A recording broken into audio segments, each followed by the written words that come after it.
Good morning बच्चों, आपका welcome है हमारे चैनल में। हम सुनील कुमार यादव और आज जो हम लोग क्लास 10 का जो है दूसरा लेसन पढ़ेंगे, जिस लेसन का नाम है अम्ल, क्षार और लवण, एसिड, बेसेज एंड साल्ट्स। इसमें जो हमें तीन चीज़ों के बारे में जानना है। एसिड क्या होता है यानी अम्ल क्या होता है, क्षार क्या होता है और लवण क्या होता है। इन तीनों में जो है इन तीनों का परिचय हमको जानना है। इसके बाद जो है इनके भौतिक गुण और रासायनिक गुण और इनके उपयोग के बारे में जानना है। इसके अतिरिक्त इस लेसन में जो है हमें जो है पीएच जानना है। पीएच जो है पीएच क्या होता है और पीएच रेंज क्या होता है या पीएच परिसर क्या होता है। तो इन तीन चीज़ों को जो है देखना है हमको। इसमें जो है सबसे पहले जो है अम्ल देखेंगे कि अम्ल या एसिड्स क्या होते हैं। तो देखिए अम्ल,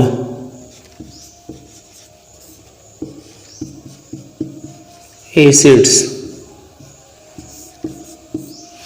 अब अम्ल क्या होता है या एसिड क्या होते हैं, तो वे पदार्थ जो स्वाद में खट्टे होते हैं अम्ल कहलाते हैं, या वे पदार्थ जो नीले लिटमस पेपर को लाल कर देते हैं अम्ल कहलाते हैं।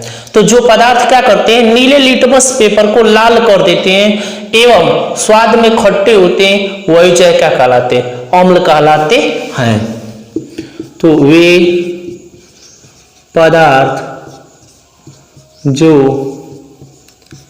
नीले लिटमस पेपर को लाल कर देते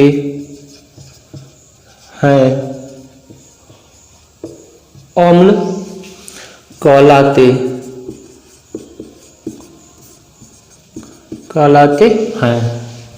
ये जो है स्वाद में खट्टे होते हैं, ये स्वाद में खट्टे होते हैं। ये स्वाद में जो है खट्टे होते हैं। अब एग्जाम्पल जैसे देखा जाए अगर, तो नींबू, संतरा या इसके अलावा जो है सिरका, ये सभी जो है क्या होते हैं, नीले लिटमस पेपर को लाल कर देते हैं एवं सभी जो है स्वाद में खट्टे होते हैं। तो यही जो है क्या कहलाते हैं, अम्ल या एसिड्स कहलाते हैं। आर्हेनियस, अब यह जो है साधारण जो है क्या था, कंसेप्ट था। आर्हेनियस सिद्धांत के अनुसार, आर्हेनियस के अनुसार, अब आर्हेनियस के अनुसार क्या होता है, तो आर्हेनियस के अनुसार यानी वे पदार्थ जो जलीय विलयन में H धनायन देते हैं, यानी H धनायन के अतिरिक्त कोई अन्य जो है धनायन नहीं देते हैं, वो जो है अम्ल कहलाते हैं या एसिड्स कहलाते हैं। कहने का मतलब कि जो क्या करते हैं, तो जलीय विलयन में हाइड्रोजन धनायन के अतिरिक्त अन्य धनायन को नहीं देते, वही जो है क्या कहलाते हैं, एसिड्स या अम्ल कहलाते हैं। तो वे पदार्थ जो जलीय विलयन में H धनायन देते हैं अम्ल कहलाते हैं। यानी जो जलीय विलयन में क्या करते हैं, H धनायन देते हैं, वो जो है अम्ल कहलाते हैं। जैसे H2SO4 यानी सल्फ्यूरिक एसिड या HCl, यह जो है या HCN हाइड्रोजन साइनाइड। कह रहे थे कि ये पदार्थ जो नीले लिटमस पेपर को लाल कर देते हैं अम्ल कहलाते हैं। ये जो है स्वाद में खट्टे होते हैं, जैसे नींबू, संतरा या सिरका।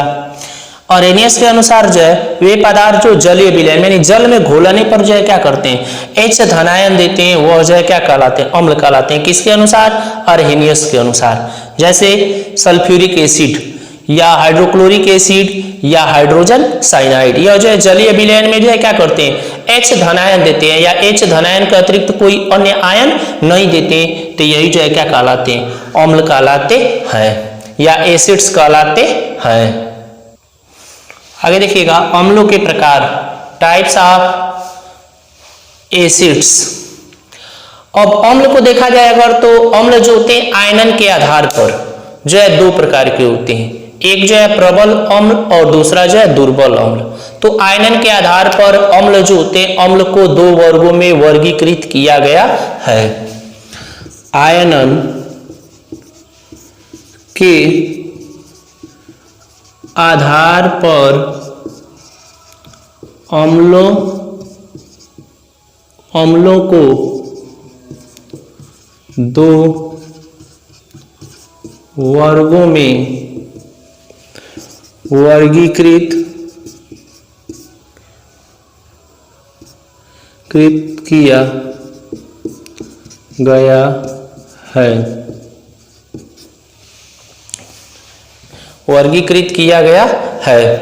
तो आयनन के आधार पर यानी अम्ल जो होते हैं इन अम्लों को जो है दो वर्गों में वर्गीकृत किया गया है। एक जो है प्रबल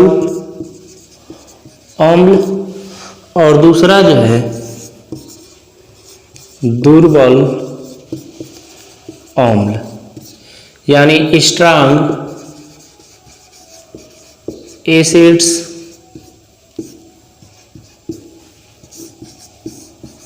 स्ट्रांग एसिड्स और दूसरा जो है वीक एसिड्स।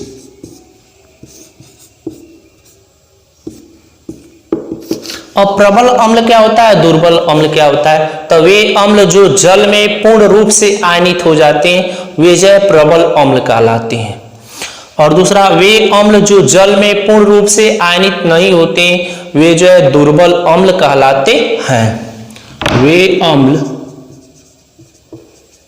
जो जल में पूर्ण रूप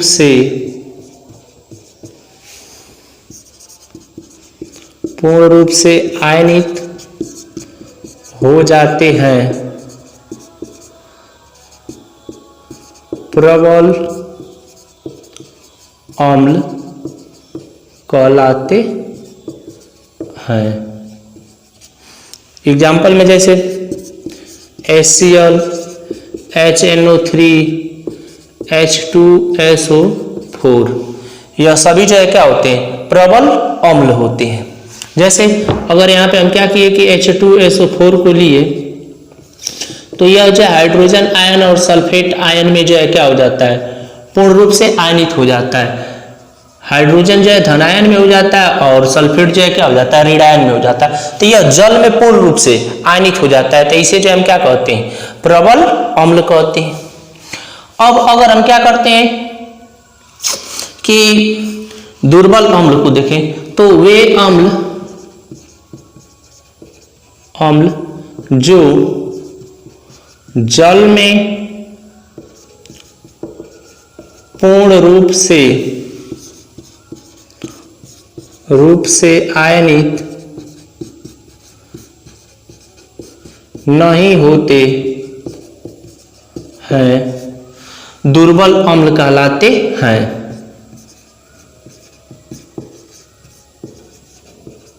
दुर्बल अम्ल कहलाते हैं। अब एग्जाम्पल अगर देखें हम इसमें तो हो जाएगा HCl यानी हाइड्रोजन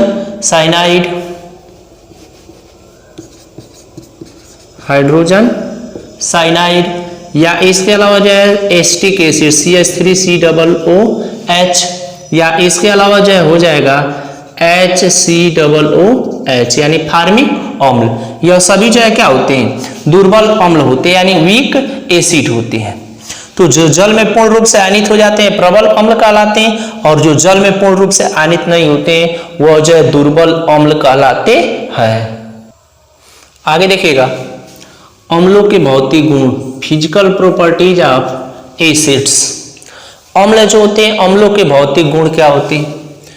तो अम्ल को देखा जाए अगर तो ये जो है ये स्वाद में खट्टे तथा जल में विलय होते हैं,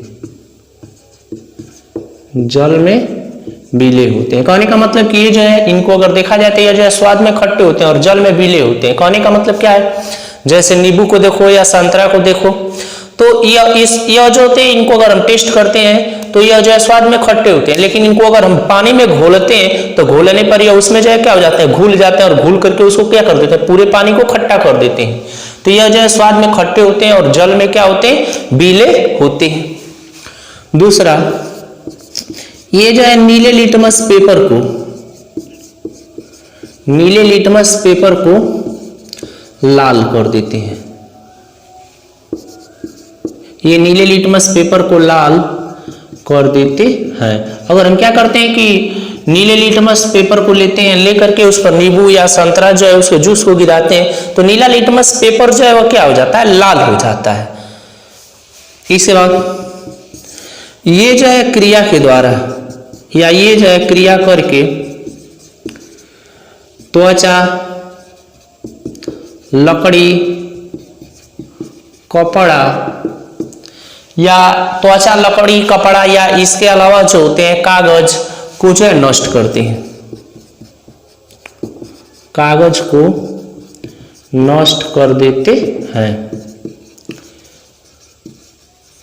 तो ये जो है स्वाद में खट्टे होते हैं और जल में विलय होते हैं। इसके बाद ये नीले लिटमस पेपर को लाल कर देते हैं और ये जो है क्रिया करके त्वचा, लकड़ी, कपड़ा एवं कागज जो होते हैं उसको जो है क्या कर देते हैं, नष्ट कर देते हैं। आगे जो है अम्लों के रासायनिक गुण, केमिकल प्रॉपर्टीज ऑफ एसिड्स। अब अम्ल जो होते हैं, अम्लों के जो है रासायनिक गुण क्या होते हैं, जिसमें पहला है धातु के साथ क्रिया, रिएक्शन विद मेटल। अब धातु के साथ अगर अभिक्रिया कराते हैं तो क्या प्राप्त होता है, तो यहाँ पे जो है अगर हम क्या करते हैं, धातु को लेते हैं और इसकी अभिक्रिया जो है अम्ल से कराते हैं, तो यहाँ पे जो है लवण प्राप्त होता है और इसके बाद जो है हाइड्रोजन गैस जो है मुक्त होता है। कहने का मतलब किसी धातु की अभिक्रिया अम्ल से कराते हैं तो लवण प्राप्त होता है, इसके साथ साथ जो है क्या होता है, हाइड्रोजन गैस मुक्त होता है। जैसे हम आयरन को लिए और इसकी अभिक्रिया जो है अगर हम हाइड्रोक्लोरिक एसिड से कराते हैं तो यहाँ पे जो है FeCl2 जो है क्या होता है, यानी FeCl2 प्राप्त होता है और इसके बाद जो है हाइड्रोजन गैस जो है क्या होता है, यहाँ से मुक्त होता है। बैलेंस कर लेंगे, अगले लेसन में हम बैलेंस करने के लिए बताए थे। आयरन यहाँ पर एक है, यहाँ पर भी आयरन एक है, हाइड्रोजन एक है, हाइड्रोजन कितना है यहाँ पर 2, तो यहाँ पे 2 कर दिया, हाइड्रोजन 2, क्लोरीन 2 है, क्लोरीन यहाँ पर भी 2 है। अगर हम जिंक को लेते हैं और जिंक को लेकर के इसकी अभिक्रिया जो है अगर हम क्या करते हैं कि सल्फ्यूरिक एसिड से करा देते हैं H2SO4 से, यानी ये भी अम्ल है, एसिड है, तो यहाँ पे जो है क्या होता है, हमें जिंक सल्फेट मिलता है और इसके बाद से जो है हाइड्रोजन गैस मुक्त होता है। यहाँ पर जिंक एक है, जिंक एक, हाइड्रोजन 2 है, हाइड्रोजन 2, सल्फर एक है, सल्फर एक, ऑक्सीजन 4 है, ऑक्सीजन 4। तो धातु, ये दोनों धातु थे, इसकी अभिक्रिया अम्ल से करा है, यहाँ पे क्या मिला, लवण, और इसके बाद क्या मुक्त होता है, हाइड्रोजन गैस। तो धातु के साथ अम्ल की अभिक्रिया कराने पर लवण प्राप्त होता है तथा हाइड्रोजन गैस मुक्त होता है। दूसरा देखिए, धातु कार्बोनेट तथा धातु बाइकार्बोनेट से क्रिया। जब हम क्या करते हैं, किसी अम्ल की अभिक्रिया जो है धातु कार्बोनेट या बाइकार्बोनेट से कराते हैं तब क्या मिलता है। तो अगर हम धातु कार्बोनेट की अभिक्रिया जो है, यहाँ पे हम क्या किए, किसी धातु कार्बोनेट की अभिक्रिया जो है अम्ल से कराते हैं, तो धातु कार्बोनेट की अभिक्रिया जो है अम्ल से अगर कराते हैं तो लवण, जल और कार्बन डाइऑक्साइड प्राप्त होता है। लवण, जल और कार्बन डाइऑक्साइड प्राप्त होता है। जैसे यहाँ पे जो हम क्या किए, कैल्शियम कार्बोनेट को लिए, इसकी अभिक्रिया जो है, कैल्शियम कार्बोनेट की अभिक्रिया हम HCl से करा रहे हैं, तो यहाँ पे जो है क्या होता है, हमें जो है कैल्शियम क्लोराइड प्राप्त होता है, इसके बाद जो है H2O और CO2 प्राप्त होता है। बैलेंस कर लेंगे। कैल्शियम 1 है, कैल्शियम 1, कार्बन 1 है, कार्बन 1, ऑक्सीजन 3 है, यहाँ पर भी 2 और 1 3, ऑक्सीजन 3 है, हाइड्रोजन 1 है यहाँ पे, और यहाँ पर हाइड्रोजन कितना है 2, तो यहाँ पे 2 कर दिए, हाइड्रोजन 2, क्लोरीन यहाँ पर 2 है, यहाँ पर भी क्लोरीन 2, और बाकी जो है बैलेंस हो गया। कैल्शियम 1, कार्बन 1, ऑक्सीजन 3, तो ऑक्सीजन 2 और 1 3, हाइड्रोजन 2, तो हाइड्रोजन 2, क्लोरीन 2, तो क्लोरीन 2। तो धातु कार्बोनेट की अभिक्रिया अम्ल से कराए तो लवण, जल और कार्बन डाइऑक्साइड मिला। अब अगर हम क्या करते हैं कि धातु बाइकार्बोनेट से कराते हैं,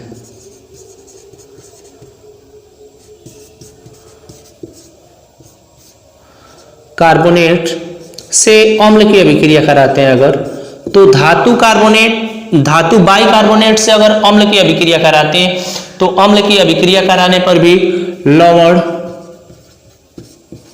जल और कार्बन डाइऑक्साइड प्राप्त होता है। जैसे यहां पे हम क्या करते हैं, कैल्शियम बाइकार्बोनेट को लिए, और कैल्शियम बाइकार्बोनेट की अभिक्रिया जो अगर हम क्या करते हैं HCl से कराते हैं, तभी भी यहाँ पे कैल्शियम क्लोराइड, जल और कार्बन डाइऑक्साइड प्राप्त होता है। कैल्शियम 1 है, कैल्शियम 1, हाइड्रोजन 2 है, हाइड्रोजन 2, कार्बन 2 है, तो यहाँ पे 1 है, 2 कर देंगे, कार्बन 2, ऑक्सीजन 3 दूना के 6, तो 2 दूना के 4 और 1 5, तो यहाँ पे 2 कर देंगे 6। इसके बाद यहाँ पे जो है हाइड्रोजन 1 और 2 3 है, तो यहाँ पे 4 है, तो यहाँ पे 2 कर दिए, तो 2 और 2 4। इसके बाद क्लोरीन 2 है, क्लोरीन 2, तो बैलेंस हो गया। तो धातु कार्बोनेट या बाइकार्बोनेट की अभिक्रिया अम्ल से कराते हैं तो लवण, जल और कार्बन डाइऑक्साइड प्राप्त होता है। जैसे यहाँ पे हमने कैल्शियम कार्बोनेट की अभिक्रिया हाइड्रोक्लोरिक अम्ल से कराया तो कैल्शियम क्लोराइड, जल और कार्बन डाइऑक्साइड मिला। इसी तरह इसमें जो है कैल्शियम बाइकार्बोनेट की अभिक्रिया जो हाइड्रोक्लोरिक एसिड से कराया तो कैल्शियम क्लोराइड, जल और कार्बन डाइऑक्साइड मिला। तीसरा देखिए, धातु ऑक्साइड की क्रिया जो है अगर हम अम्ल से कराते हैं तो धातु ऑक्साइड की अभिक्रिया अगर अम्ल से कराते हैं तो अम्ल से कराने पर जो है लवण और इसके बाद जो है जल प्राप्त होता है। धातु ऑक्साइड की अभिक्रिया अम्ल से कराते हैं तो लवण प्राप्त होता है और इसके बाद जो है हमें क्या प्राप्त होता है, जल प्राप्त होता है। जैसे यहाँ पे जो है कैल्शियम ऑक्साइड है, इसकी अभिक्रिया जो है अगर हम HCl से करा दिए, हाइड्रोक्लोरिक एसिड से करा दिए, तो यहाँ पे जो है CaCl2 कैल्शियम क्लोराइड प्राप्त होता है, यह लवण है, और इसके बाद जो है क्या होता है H2O यानी जल प्राप्त होता है। या इसी तरह मैग्नीशियम ऑक्साइड को लिए, इसकी अभिक्रिया भी जो है हाइड्रोक्लोरिक एसिड से करा दिए तो मैग्नीशियम क्लोराइड प्राप्त होता है और इसके बाद जो है यहाँ पर भी H2O यानी जल प्राप्त होता है। बैलेंस कर लीजिए दोनों को।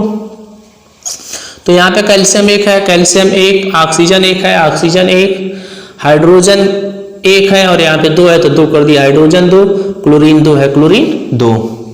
यहाँ पे मैग्नीशियम 1 है, मैग्नीशियम 1, ऑक्सीजन 1 है, यहाँ पर भी ऑक्सीजन 1 है, ऑक्सीजन 1 है, हाइड्रोजन 1 है और यहाँ पे हाइड्रोजन 2 है तो 2 कर दिया, हाइड्रोजन 2, क्लोरीन 2 है, क्लोरीन 2। बैलेंस हो गया। तो धातु ऑक्साइड की अभिक्रिया अगर अम्ल से कराते हैं तो लवण और जल प्राप्त होता है। कैल्शियम ऑक्साइड की अभिक्रिया अगर हाइड्रोक्लोरिक अम्ल से कराए तो कैल्शियम क्लोराइड, जल प्राप्त होता है। मैग्नीशियम ऑक्साइड की अभिक्रिया हाइड्रोक्लोरिक अम्ल से कराए तो मैग्नीशियम क्लोराइड और जल प्राप्त होता है। आगे देखिएगा, अम्लों के उपयोग, यूजेज ऑफ एसिड्स, इसमें जो है सल्फ्यूरिक एसिड, नाइट्रिक एसिड और HCl हाइड्रोक्लोरिक एसिड, तीनों जो है आपके सिलेबस में दिया है। तीनों का यूज जो है जानना है हमको। हाइड्रोक्लोरिक एसिड का यूज क्या होता है, नाइट्रिक एसिड का यूज क्या होता है और सल्फ्यूरिक एसिड का यूज क्या होता है। तो इन तीनों को अगर देखें तो सबसे पहले से है सल्फ्यूरिक एसिड में, तो इसका उपयोग जो होता है बैटरियों के लेड बनाने में, पेट्रोलियम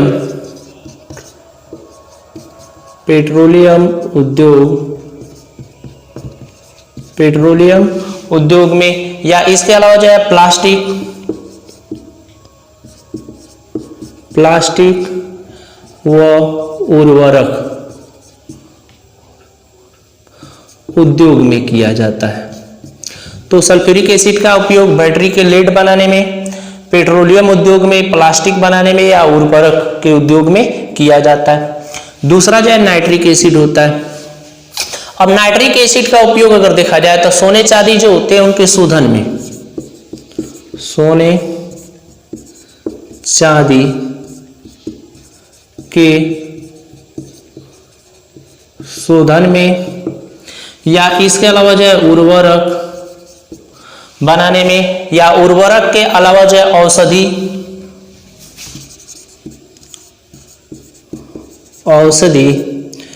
औषधि बनाने में,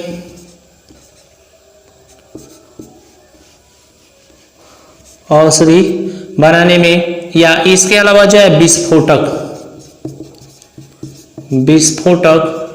पदार्थ बनाने में भी इसका उपयोग किया जाता है। लास्ट जो है HCl यानी हाइड्रोक्लोरिक एसिड जो होता है, इसका उपयोग कपड़ा उद्योग में या इसके अलावा जो है कपड़ा के उद्योग के अलावा जो है जो इसके अलावा लोहे जो होते हैं, लोहे पर पहले से जो पेंट लगा रहता है या रंग लगा रहता है, लोहे की चादर को साफ करने में किया जाता है। तो हम बता क्या रहे थे, यूजेज ऑफ एसिड्स, अम्लों के उपयोग। इसमें जो हम सल्फ्यूरिक एसिड का बताया कि बैटरी के लेड बनाने में, पेट्रोलियम उद्योग में या प्लास्टिक बनाने में, उर्वरक बनाने में जो है इसका क्या किया जाता है, उपयोग किया जाता है।